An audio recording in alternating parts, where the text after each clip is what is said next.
Hey guys, I thought I would bring you an update of my Ember Tetra tank. Last week I set up a Ember Tetra Biotope display with my friend George Farmer, and it got me thinking that I really should bring out an update on the little 30 centimeter cube tank that I set up a number of months ago for my own gang of Ember Tetras. And as you can see, it's doing pretty well.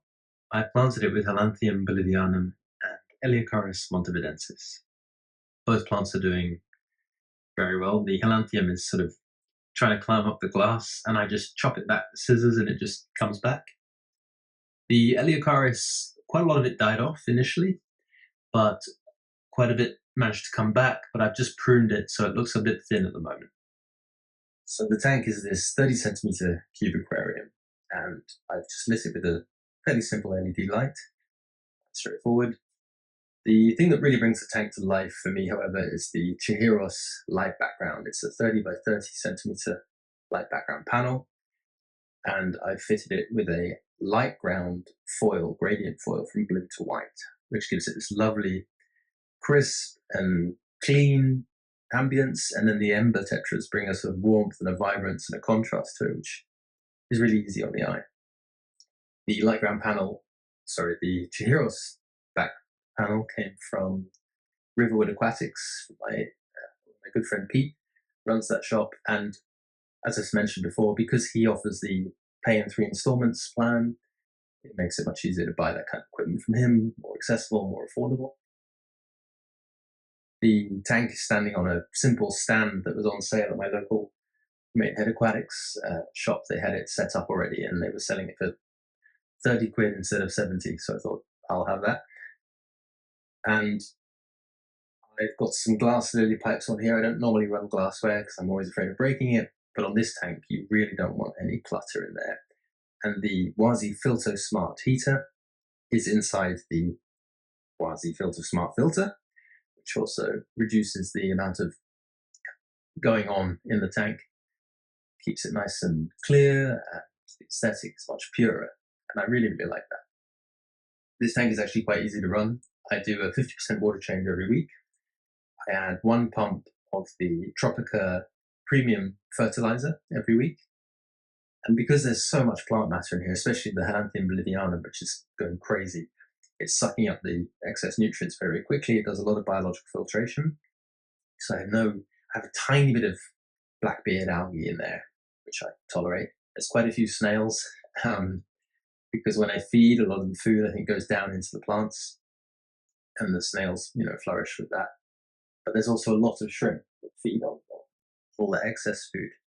So there's tons of shrimp in here, and as soon as you drop in a tablet or something, they will emerge. The Ember Tetras seem quite happy in here, always out and about, they're engaging, they're colourful, they're lovely. This is a tank that, doesn't require much of my time. Looks nice, and is really enjoyable to sit and watch. The Ember Tetras are almost all from Ely Aquatics and Reptiles, which is a shop local to me, run by my friend Joe. And I sort of called her up and say, have you got any Ember Tetras in? I need to top mine up because I don't seem to notice them. And she said, yeah, I've got a few more in. So I went over there the other day and picked up 10 more, and now everyone's decided to come out, so which is nice. But yeah, that's a fantastic shop. They've been so supportive of me for my book project, my Aquatic Habitats book. And actually, I used this tank and the same combination of plants to do an Ember Tetra Biotope for the book. But instead of the blue to white gradient foil, I used an orange to green gradient foil to simulate the tannin-stained waters of the Araguaia Basin, where they come from. It's not heavily black water, this area, but certainly not as crystal clear as we see here. Like I said, I'm going to break this tank down because I want to give the fish a much bigger home, nicer home. It's also, although it's a tank I love looking at, there's not much I can do in terms of sort of media content about it. And it's electricity and time and energy and care and attention that, it doesn't give me a huge payback in some ways, apart from the pleasure of looking at it. and I've actually been shutting down some of my tanks because it was getting too much. I was getting to 8 aquariums and it was beginning to overwhelm me. So I've shut down my 45p tank, and I'm shutting down this 30 centimeter cube. And these fish will go into a 90p, which is a really nice 90 by 45 by 45 centimeter tank. And they'll have loads of room. They won't know what to do with themselves. And then I'm going to slowly build up the numbers over time until I have 150 of them or something. So you may have seen on George Farmer's channel that we set up a Ember tetra Biotope tank last week, and we put a mature filter on that. So we're due next week to get the fish for it. My friend James Sampson, who runs several Maidenhead Aquatics stores, including Maidenhead Aquatics Woodbridge, Summerhill, and Braintree, he's going to be sponsoring us a bunch of Ember tetras that he got in that he's been colouring up. So I think I'm picking those up on the 10th in a couple of days, and we'll get them into George's tank, and I'm sure they'll look really nice in there. You can see the dense mat of plant roots here, and there's some Eleocharis acicularis in there as well, which is growing through all the Helantium bolivianum, just about surviving. You can see the root networks. And the Helantium, almost all of it was up at the surface, so it was really tall. So I hacked it back so I could make this video a couple of days ago, and it's already sort of bouncing back. Fantastic plant, really easy. We used it in George's Biotope tank, so you'll see it developing there as well. I'm going to take out, and I'm going to put it into a bigger tank so I can use the plants there and see them flourishing. But it's a fantastic plant. This is a Tropica product. This is what they sell as the Helantium quadricustatus. They sell it in the in vitro gel pots, and this is all the result of one pot. So I planted, I think, one pot in here and one pot of Eleocharis something, acicularis, and then a couple of pots of the Eleocharis montevidensis. But yeah, one gel pot of the Helantium, and you can see it's completely filled the tank. It looks really, really nice. Vibrant green, quite easy plant, medium to high lighting. Will grow in sand, will grow in soil. I'm just using some Tropica aquarium powder soil in here, which is nice and fine and easy for the plants to put runners into and put their roots through. Like I said, I've had some issues with BBA, particularly on the hairgrass. It loves to grow on the really fine leaves. There's a little black brush algae. I try not to let it get me down too much. It doesn't really detract that much from the display. And I'm not going to let it not let it get to me. I have got algae issues in one of my other tanks, and that is getting to me, but this one just live and let live. The Ember tetras are so sweet. I find them just lovely. You can see the slightly paler, skinnier ones are the most recent arrivals. And then there's some that are a bit more coloured up, deeper bodied. They've been with me for a bit longer. There's a couple of large females in here. And I think that if there weren't so many snails and shrimp, I would probably be getting eggs and spawning going on in this tank, because the eggs could sink down into the plants. But the shrimp and the snails are probably hoovering them up quite quickly. It's a very good source of protein for them. Ember tetras are, as you can see, quite small fish. I mean, the largest ones in here are about 2 centimeters. When you get them in the shop and you bring them home, they can be quite sensitive initially because they're so small.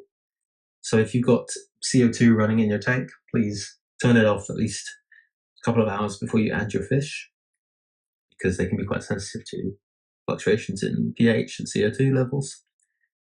It's preferable to, as with most fish, really keep your lights off for the first few hours after adding them, and try and get as many as you can, really. In a small tank like this, 12, 15 would be fine. But in a larger tank, you really want 20 or more. Otherwise, they can be quite skittish. They are, however, brilliant community fish for hanging out with other smaller fishes, so small tetras, rasboras. They are quite happy, mostly, in a range of water parameters, from sort of neutral, slightly hard, which is what I have here in Cambridgeshire, to quite acidic conditions. They're all farm-bred fish these days, so they're pretty adaptable. These fish come from, as I mentioned, the Araguaia Basin, which is in Brazil, sort of the southern belly of the Amazon in Tocantins state. And it's a habitat I've always wanted to go to. My dear professor, Fernando Carvalho, Dr. Fernando, as I know him, he has been out there and he has explored their habitat. And I hope one day to do the same. It's a fascinating part of the world. And I wrote about it in my upcoming Aquatic Habitats book. And I've got some input from Oliver Lucanus, who knows the habitat well and has explored it, which is really nice to have a sort of boots on the ground input. And Fernando is providing some photos of the region, so you'll be able to see natural habitat photos in the book as well. I want to finish on two things, which is firstly to apologize for the lack of content recently. I have been a bit overwhelmed with things, and it was sort of Christmas, New Year period. I was struggling a little bit with motivation to film things and make the content. I don't do very well in the English winters here. I really suffer from the lack of sunlight, and it gets my mood really, really low. And the good thing is I can come and sit in front of the tanks and sort of look at them and get a little bit of my nature fix. But I find this time of year really, really hard mentally. And I'm not a big Christmas person. And so I was struggling a bit the last few weeks. So I haven't put out any content. So for that, I apologize. The second thing I want to say is I had an update from my publishers about the Aquatic Habitats book. I think I mentioned this with George in our video from last week, that publication is now likely to be summer 2024. Had hoped it would come out at the end of spring, but it looks like it'll be late summer. So it's a bit frustrating, but this is the development process. This is part of what I have to get used to as an author. It's not really in my hands. The editors are publisher working very, very hard to get everything done, but it is a huge book. So there's lots of material to work through. So we're all doing as much as we can to get that out to people. What I have been saying to people is that the longer it takes, the better it'll be more refined. It'll be easier to read because it's going to get some proper editing. And we'll have all nice photos and images and maps and whatever we can get in there. So it'll be a better product for the delay. I'm also quite pleased because it looks like I will be returning to the States in the autumn of this year, possibly Chicago and St. Louis, and I will also be going out, it seems, to Canada to give talks to several aquarium clubs who really, really generously have asked if I would come back out there, because I went out last summer, and will host me and fly me out there.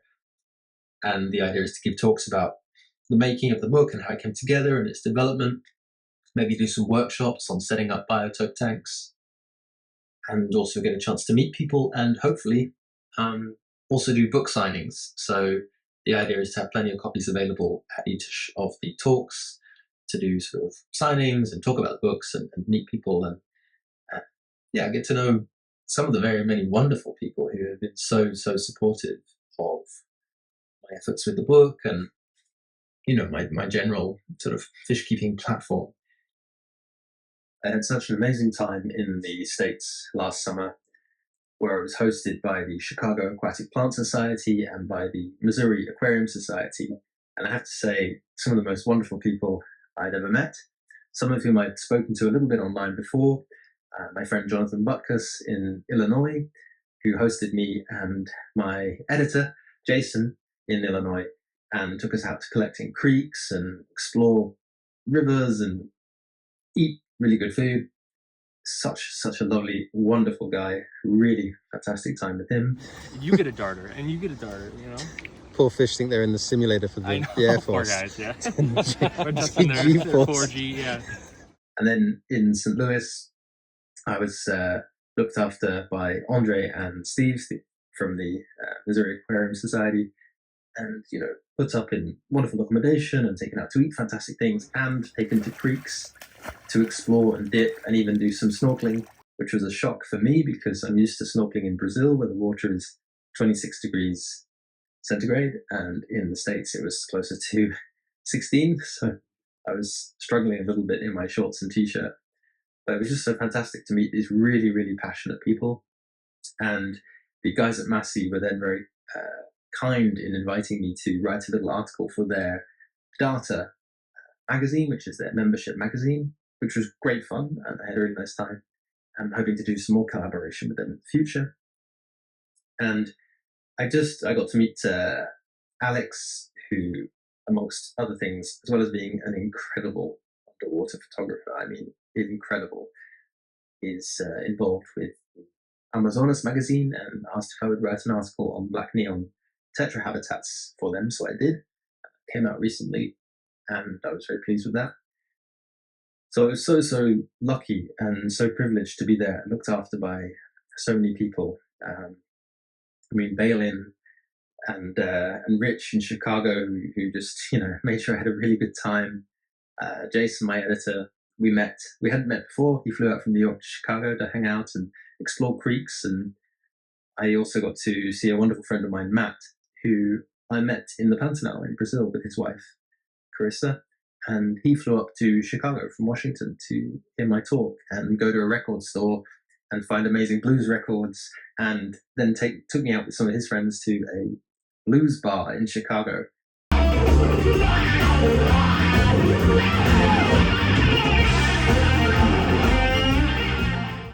It was just the most fantastic experience. So I guess what I want to say is, thank you to all those people. Thank you to all those wonderful people. And thank you to everyone who's following me on YouTube and on Instagram and who sends me really encouraging messages and gives me feedback and asks me for ideas and engages with me. It lifts me up. Like I said, the last week's been really, really struggling in the winter conditions here, mentally, just feeling a bit crushed. And then someone reaches out to me and sends me a really nice message on Instagram saying how much they love my stuff, my articles, my tanks, and other people ask me if I'll get involved with things, and it lifts me up. So I want to say a huge thank you to everyone for all your support. It really, really means a lot to me, and I'm going to try and get my act together and put out some more content. I've got an update video of the Aquatropic 160 I set up with my friend James Sampson a while ago, and I will be uploading that so you can see how that's grown him. And once these Ember Tetras go into their new home, I will do a video of that tank for them as well. So thank you very much to everyone. I hope you've enjoyed this little update.